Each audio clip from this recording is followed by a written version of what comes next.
Assalamualaikum dan salam sejahtera. Saya Wafda Al-Hafiyah, wartawan cilik Kapas TV PSSSK Gong Kapas Kuala Terengganu. Terima kasih kerana terus bersama kami. Seterusnya, mari kita ikuti laporan berita yang disediakan.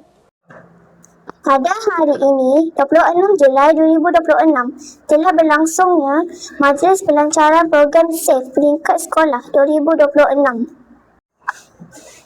Program ini berlangsungnya di Dewan Ibnu Sina SK Gong Kapas. Majlis dimulakan dengan nyanyian 3 buah lagu, Negaraku, Selamat Sultan dan lagu sekolah. Majlis ini dipengerusikan oleh adik Nur Haifa Rania. Ucapan daripada Cikgu Syarimah binti Yusof, Guru Bimbingan dan Kaunseling SK Gong Kapas. Majlis ini dirasmikan oleh Guru Besar Cikgu Nazir bin Hussein, Guru Besar SK Gong Kapas. Dengan nama Bismillahirrahmanirrahim, saya dengan sudi kitanya merasmikan Majlis Peluncuran Program Anti-Bully Sekolah untuk Pemerkasaan SAFE tahun 2026.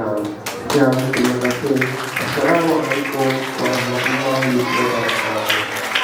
Unit pelancaran juga disempurnakan oleh Tuan Guru Besar Cikgu Nazir bin Hussein.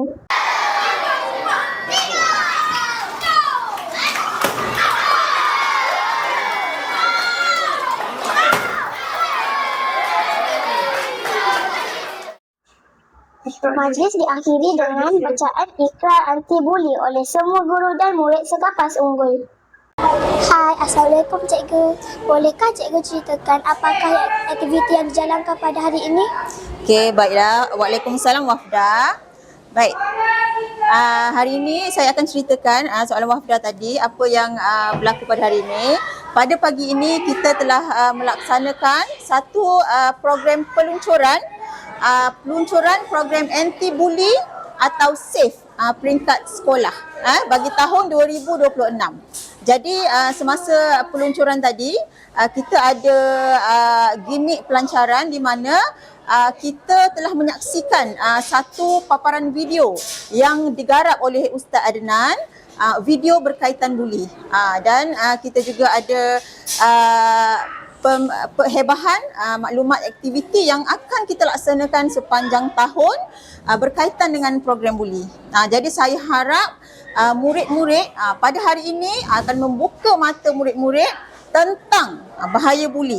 Sedikit sebanyak pada hari ini dah buka sedikit sebanyak mata murid tentang bahaya budaya buli, dan seterusnya dengan pelaksanaan program-program selepas ni saya harap sekolah kita berjaya mencapai sifar buli pada tahun ini.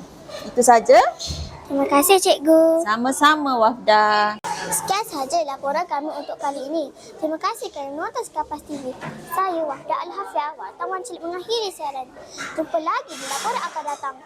Kapas TV, saluran informasi terkini anda. Jangan lupa like, komen, share dan subscribe channel Kapas TV. Bye-bye.